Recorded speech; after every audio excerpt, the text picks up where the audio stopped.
ಪ್ರೀತಿಯ ವಿದ್ಯಾರ್ಥಿಗಳಿಗೆ ಮಲ್ಲು ಬೀರ್ಲನ್ ಮಾಡುವ ನಮಸ್ಕಾರಗಳು. ಪ್ರೀತಿಯ ವಿದ್ಯಾರ್ಥಿಗಳೇ, ಇಂದು ನಾವು ಇತಿಹಾಸದ ಒಂದು ಹಿನ್ನೆಲೆಯನ್ನು ತಿಳ್ಕೊತ ಹೋಗೋಣ. ಇತಿಹಾಸದ ಒಂದು ಹಿನ್ನೆಲೆ ತಿಳಿತಾ ಹೋಗುತ್ತಾ ನಾವು ಇತಿಹಾಸ ಅಂದ್ರೇನು, ಇತಿಹಾಸದ ಅರ್ಥ ಎಂದ್ರೇನು, ಅದು ಭಾಳ ಮುಖ್ಯ, ಹೌದಲ್ಲ? ಇತಿಹಾಸ ಅಂತಂದರೆ ಇದೊಂದು ಹಿಸ್ಟ್ರಿ ಇದೆಯಲ್ಲ, ಇದೊಂದು ಆಂಗ್ಲ ಭಾಷೆಯಾಗಿರ್ತಕ್ಕಂಥ ಒಂದು ಪದ. ಇದೊಂದು ಆಂಗ್ಲ ಭಾಷೆಯ ಒಂದು ಪದ. ಯಾಕಂತಂದರೆ ಇದು ಆಂಗ್ಲ ಭಾಷೆಯ ಪದ ಆಗಿರ್ತಕ್ಕಂಥ ಏನು ಹಿಸ್ಟ್ರಿ ಇದೆಯಲ್ಲ,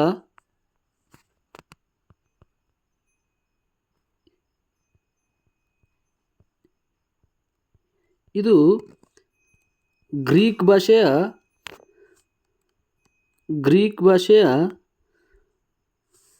ಹಿಸ್ಟೋರಿಯಾ ಎಂಬ ಪದದಿಂದ ಬಂದಿದೆ. ಗ್ರೀಕ್ ಭಾಷೆಯ ಹಿಸ್ಟೋರಿಯಾ ಎಂಬ ಪದದಿಂದ ಬಂದಿದೆ. ಇದರ ಅರ್ಥ ತನಿಖೆ ಅಥವಾ ಸಂಶೋಧನೆ ಎಂದರ್ಥ. ಇದರ ಅರ್ಥ ತನಿಖೆ ಅಥವಾ ಸಂಶೋಧನೆ ಎಂದರ್ಥ. ಹಾಗಾದರೆ ಪ್ರೀತಿ ವಿದ್ಯಾರ್ಥಿಗಳೇ, ಇತಿಹಾಸ ಇದು ಸಂಸ್ಕೃತ ಪದದಿಂದ ಬಂದಿರತಕ್ಕಂಥದ್ದು. ಹಾಗಾದರೆ ಇತಿಹಾಸದ ಪಿತಾಮಹ ಯಾರು? ಈ ಇತಿಹಾಸದ ಪಿತಾಮಹ ಯಾರು ಅಂತ ನಾವು ನೋಡ್ತಾ ಹೋದರೆ, ಇತಿಹಾಸದ ಪಿತಾಮಹ ಹೆರೋಡೋಟಸ್. ಈ ಹೆರೋಡೋಟಸ್ ಇತಿಹಾಸದ ಬಗ್ಗೆ ಒಂದು ಕೃತಿಯನ್ನು ಬರೀತಾನೆ. ಆ ಕೃತಿಯ ಮುಖಾಂತರ ಇತಿಹಾಸದ ಒಂದು ಮಾಹಿತಿಯನ್ನು ತಿಳ್ಕೊಳ್ತಾ ಹೋಗ್ತದೆ. ಈ ಹೆರೋಡೋಟಸ್ನ ಕೃತಿ ಹಿಸ್ಟೋರಿಯಸ್ ಅಂತೇಳಿ.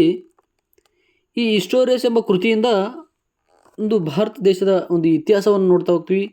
ಹಾಗೆ ನಾವು ಇತಿಹಾಸದ ಪಿತಾಮಹ ನೋಡಿದ್ವಿ. ಈಗ ಭಾರತ ಇತಿಹಾಸದ ಪಿತಾಮಹ ಯಾರು? ಕಲ್ಲಣ.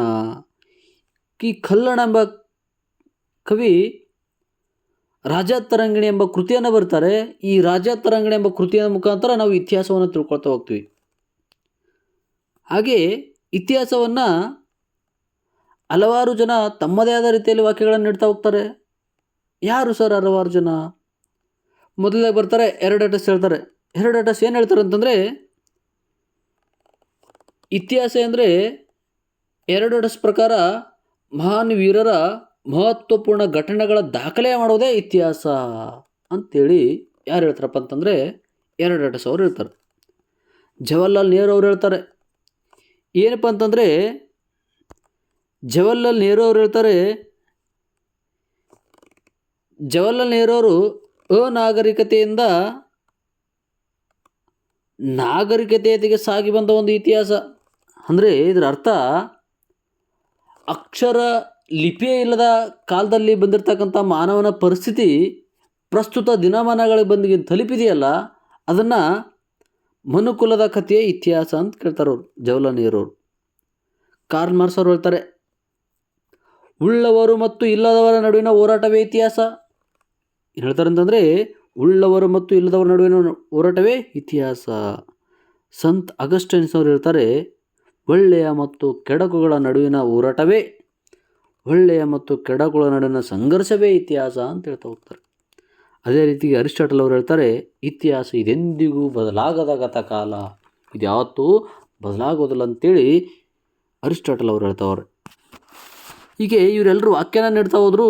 ನಮಗೆ ಮೂಲ ಆಧಾರಗಳು ಬೇಕು. ಇತಿಹಾಸ ಅಂದರೆ ಏನಂತೇಳಿ ಮೂಲ ಆಧಾರಗಳು ಬೇಕು.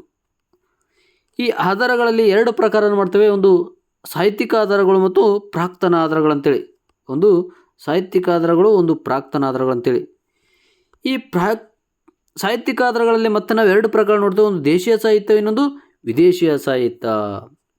ಆದರೆ ಇಲ್ಲಿ ಪ್ರಾಕ್ತನ ಆಧಾರಗಳಲ್ಲಿ ಶಾಸನಗಳು ನೋಡ್ತೀವಿ, ಸ್ಮಾರಕಗಳು ನೋಡ್ತೀವಿ, ನಾಣ್ಯಗಳು ನೋಡ್ತೀವಿ.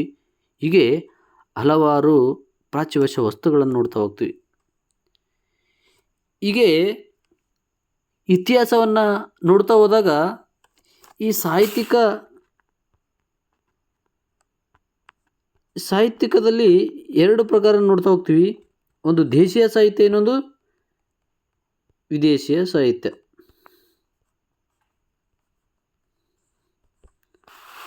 ಈ ದೇಶೀಯ ಸಾಹಿತ್ಯ ಮತ್ತು ವಿದೇಶೀಯ ಸಾಹಿತ್ಯ ಏನದವಲ್ಲ ಇದನ್ನು ಸಂಪೂರ್ಣವಾಗಿ ಮಾಹಿತಿ ತಿಳ್ತಾ ಹೋದರೆ ದೇಶೀಯ ಸಾಹಿತ್ಯ ಅಂದ್ರೆ ಏನು? ದೇಶೀಯ ಸಾಹಿತ್ಯ ಅಂತಂದ್ರೆ ನಮ್ಮ ದೇಶದವರು ಬರೆದಂಥ ಕೃತಿಗಳು ಅಧ್ಯಯನ ಆಧಾರದ ಮೇಲೆ ಇತಿಹಾಸವನ್ನು ಅಧ್ಯಯನ ಮಾಡ್ತೀವಿ. ಅಂದರೆ ನಮ್ಮ ದೇಶದಲ್ಲಿರ್ತಕ್ಕಂಥ ಪಂಡಿತರು, ವಿದ್ವಾಂಸರು, ಲೇಖಕರು ಬರೆದಿರ್ತಕ್ಕಂಥ ಒಂದು ಕೃತಿಗಳೇನದಾವಲ್ಲ ಅವಕ್ರ ಮುಖಾಂತರ ನಾವು ಇತಿಹಾಸವನ್ನು ತಿಳ್ಕೊಳ್ತೀವಿ. ಅದಕ್ಕೆ ದೇಶೀಯ ಸಾಹಿತ್ಯ ಅಂತ ಕರಿತೀವಿ. ಉದಾಹರಣೆ ಏನಪ್ಪ?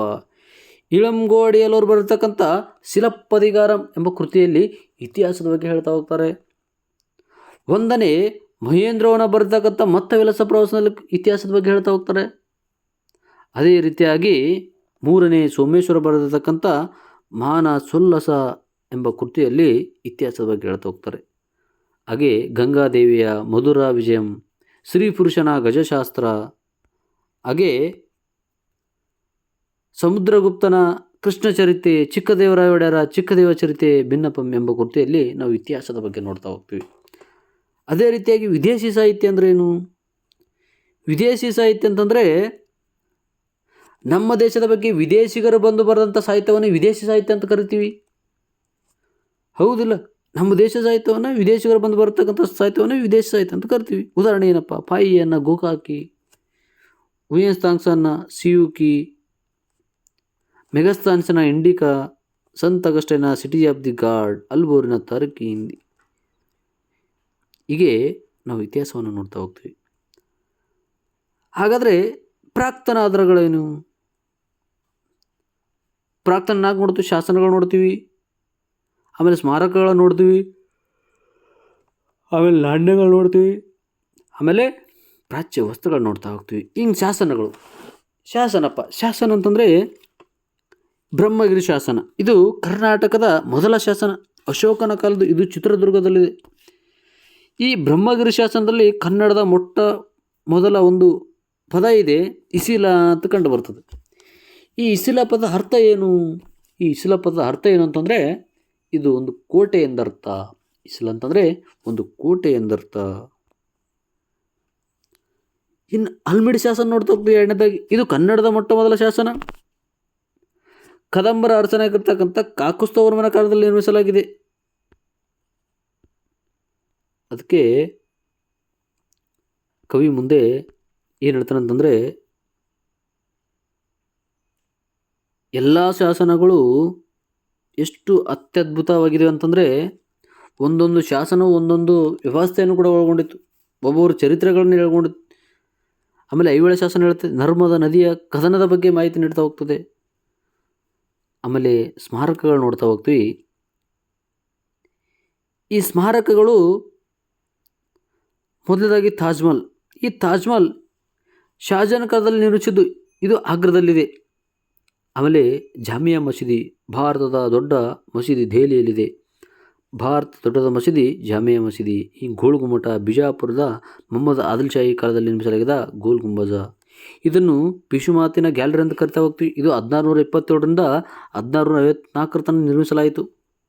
ಇನ್ನೊಂದು ಬೌದ್ಧೇಶ್ವರ ದೇವಾಲಯ, ಭಾರತ ಅತ್ಯಂತ ಎತ್ತರ ದೇವಾಲಯ ತಾಂಜಾವೂರಿನಲ್ಲಿದೆ. ಇದನ್ನು ಒಂದನೆಯ ರಾಜರಾಜ ಚೋಳನ ಕಾಲದಲ್ಲಿ ನಿರ್ಮಿಸಲಾಗಿರ್ತಕ್ಕಂಥದ್ದು. ಇನ್ನು ನಾಣ್ಯಗಳು ನೋಡ್ತಾ ಹೋಗೋಣ. ನಾಣ್ಯದಲ್ಲಿ ಕುಶನರು ಮೊದಲು ಚಿನ್ನದ ನಾಣ್ಯವನ್ನು ಜಾರಿಗೆ ತಂದರು. ಜೀತಾಲ್ ಎಂಬ ನಾಣ್ಯವನ್ನು ಜಾರಿ ತಂದ ಯಾರು? ಇಲ್ತುಮಾಷ್. ಆಮೇಲೆ ಧಾಮ್ ಎಂಬ ನಾಣ್ಯವನ್ನು ಶೇರ್ಷಾ ಸೂರಿ ಕಾಲದಲ್ಲಿ ಜಾರಿ ತಂದರು. ಕಂಠೀರವ ಪಣ ಅಂತೇಳಿ ಒಂದನೆಯ ಕಂಠೀರವನ ಅರಸ ರಾಜ ಒಡೆಯರ ಕಾಲದಲ್ಲಿ ಒಂದು ಜಾರಿಗೆ ಬಂದಿತ್ತು. ಹೀಗೆ ನಾವು ಇತಿಹಾಸವನ್ನು ನೋಡ್ತಾ ಹೋದಾಗ ಒಂಥರ ರೋಮಾಂಚನ ಆಗ್ತಾ ಹೋಗ್ತದೆ. ಯಾಕಂತಂದರೆ ನಾವು ಇದೆಲ್ಲವನ್ನು ಆಧಾರಿಟ್ಕೊಂಡು ಪ್ರಾಚೀನ ಭಾರತ ಇತಿಹಾಸವನ್ನು ನೋಡ್ತಾ ಹೋಗೋಣ. ಪ್ರಾಚೀನ ಭಾರತ ಹೆಂಗೆ ಗೊತ್ತಪ್ಪ ಇತಿಹಾಸ ಅಂತ ನಾವು ಪ್ರಾಚೀನ ಭಾರತ ಇತಿಹಾಸ ನೋಡ್ತಾ ಹೋದಾಗ ಏಷ್ಯಾ ಖಂಡದ ದಕ್ಷಿಣಕ್ಕಿರುವ ಜಂಬೂ ದ್ವೀಪದ ವಿಶಾಲವಾದ ಪ್ರದೇಶವೇ ಭಾರತ ಅಂತೇಳಿ ಕರೆದರು. ಈ ಭಾರತ ಎಂಬ ಹೆಸರು ಹೆಂಗೆ ಬಂತು, ಬರಲು ಕಾರಣವೇನು ಅಂತ ಕೇಳ್ತಾರೆ. ಈ ಭಾರತ ಎಂಬ ಹೆಸರು ಬರಲಿಕ್ಕೆ ಕಾರಣ ಅಂತಂದರೆ ಜೈನ ಸಾಹಿತ್ಯದ ಪ್ರಕಾರ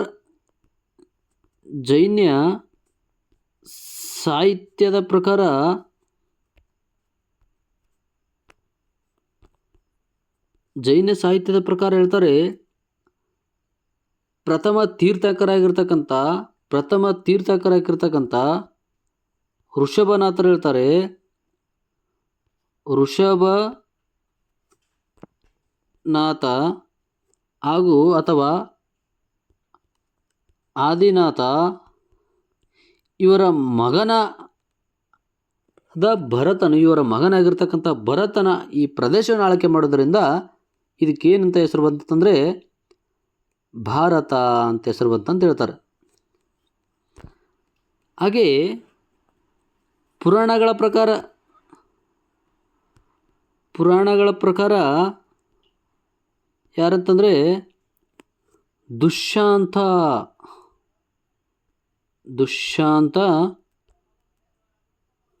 ಮತ್ತು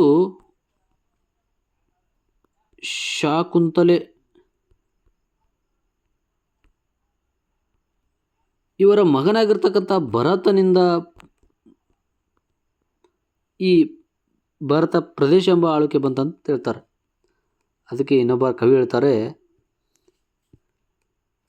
ಭಾರತ ವಿಷ್ಣು ಪುರಾಣದ ಪ್ರಕಾರ ಹೇಳ್ತಾರೆ, ಉತ್ತರಂ ಯತ್ ಸಮುದ್ರಶ್ಚ ಹಿಮಾದ್ರೈಶೈವ ದಕ್ಷಿಣಂ ವರ್ಷಂ ಯದ್ ಭಾರತಂ ನಂ ಭಾರತೀಯತ್ರ ಸಂತತಿ. ಅಂದರೆ ವಿಷ್ಣು ಪುರಾಣದ ಪ್ರಕಾರ ಸಮುದ್ರದ ಉತ್ತರಕ್ಕೆ ಮತ್ತು ಹಿಮಾಚ್ಛಾದ್ರಿಯ ಪರ್ವತಗಳ ದಕ್ಷಿಣಕ್ಕಿರುವ ನಾಡನ್ನು ಭಾರತ ಎಂದು ಕರೀತೀವಿ ಅಂತ ಹೇಳ್ತಾರೆ. ಹೀಗೆ ನಾವು ಭಾರತವನ್ನು ನೋಡ್ತಾ ಹೋದಾಗ ಭಾರತ ಇತಿಹಾಸವನ್ನು ಅಧ್ಯಯನ ದೃಷ್ಟಿಯಿಂದ 3 ಭಾಗಗಳನ್ನಾಗಿ ಮಾಡ್ತೀವಿ. ಒಂದು ಪ್ರಾಚೀನ ಭಾರತ ಇತಿಹಾಸ, ಒಂದು ಮಧ್ಯಮಾಗನ ಇತಿಹಾಸ, ಒಂದು ಆಧುನಿಕ ಭಾರತ ಇತಿಹಾಸವನ್ನು.